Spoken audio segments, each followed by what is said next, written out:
jumped right into it. Good-ish.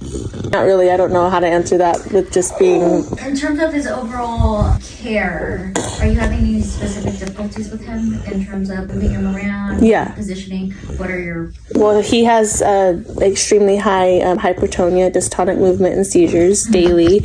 We have him on medication. We're looking more so into either RNS, VNS, or DBS surgery.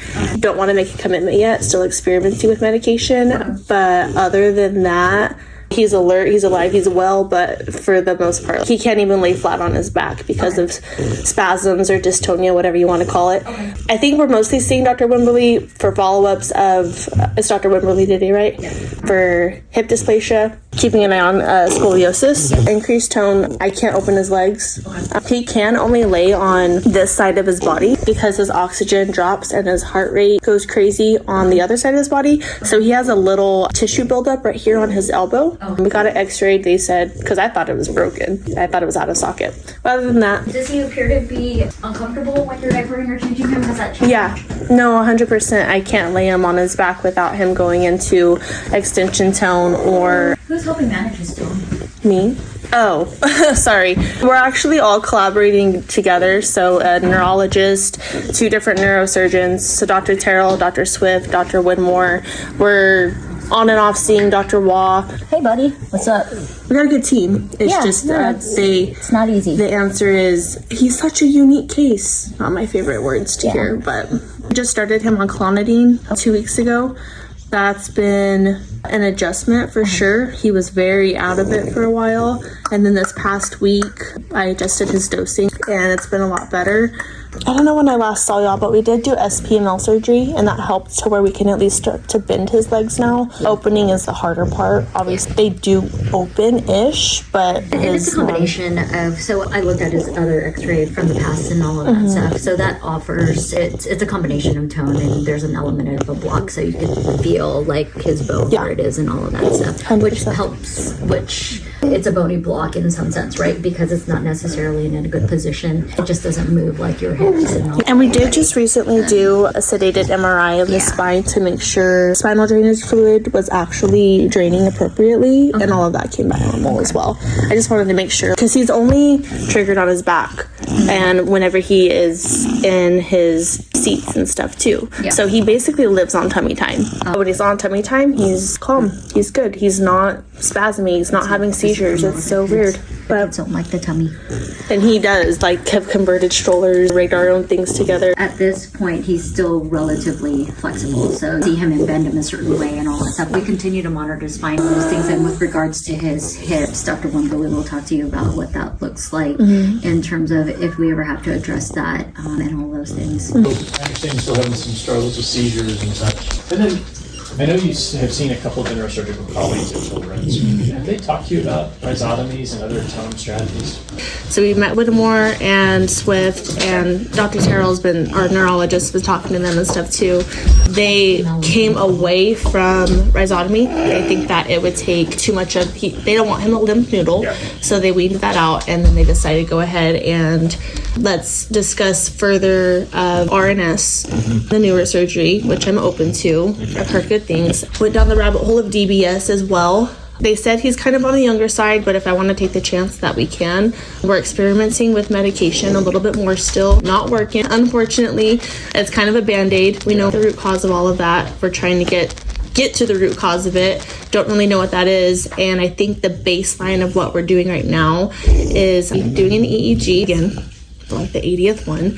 They're going to try their hardest to determine what's hypertonia, what's dystonic movement, and what's a seizure. They don't know. And with the EEG report, I don't know if they're, I know it's hard to decipher between all 3 of them, but they're still saying he's having hundreds of seizures a day. But then Dr. Swift looks at him and he's like, well, I think it's dystonia. So that's going to determine if he's having hundreds of seizures a day, we need to do a specific surgery. If he's having severe dystonic movement and he's only having 2 seizures a day, we need to do a different surgery.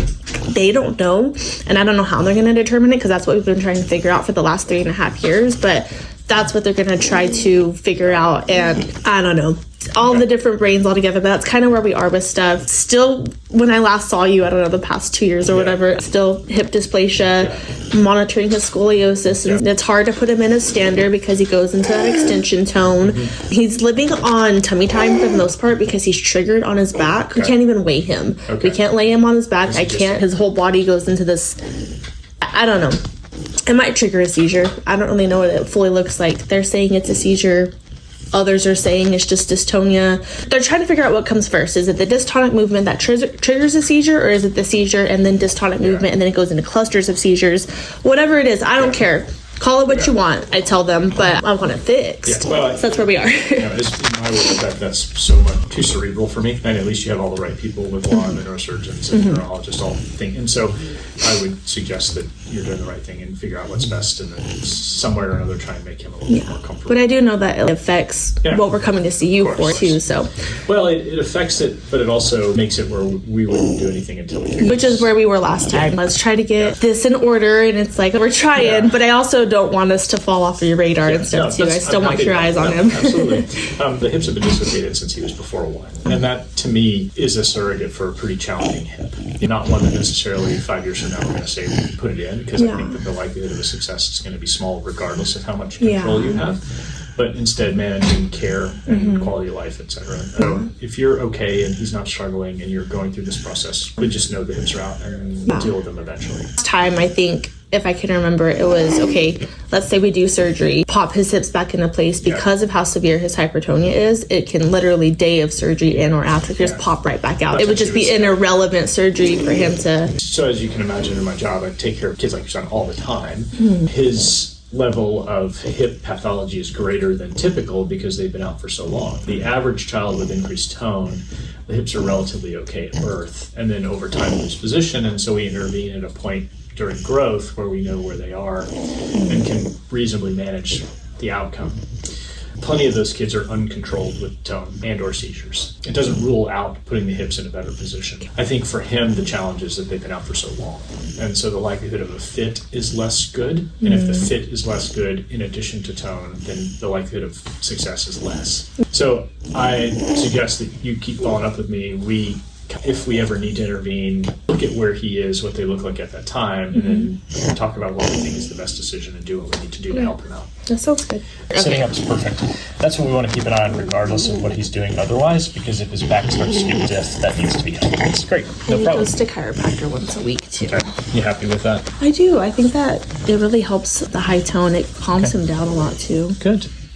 And his feet are in a position that's not too troubling for you yet. They're Getting tight. kind of. But again, not something that we would change. Most of the surgeries I'm doing for feet like your son's are when they get stiff enough or problematic enough that you can no longer get in braces or shoes. We do something to make them braceable and shoeable depending on functional need.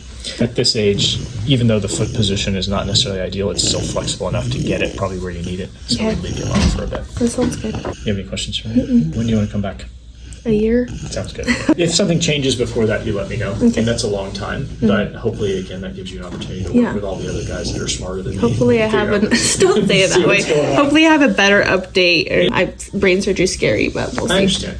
Well, it is. And I know Swift and I know Whittemore pretty well, and would suggest they're not super aggressive. So they're going to do what they think is best for him, but also do it as safely as you can. So you're probably in good hands, regardless of your decision. But hopefully you get something that helps you out. Thank you so much. You're welcome. Any questions? You want me to say bye, Bubba?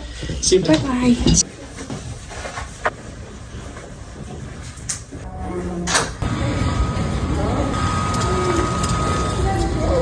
What is that? An hour and a half drive just to maintain a relationship with his hip and scoliosis doctor for potential surgery in 10 years. It's crazy. 'Tis our life.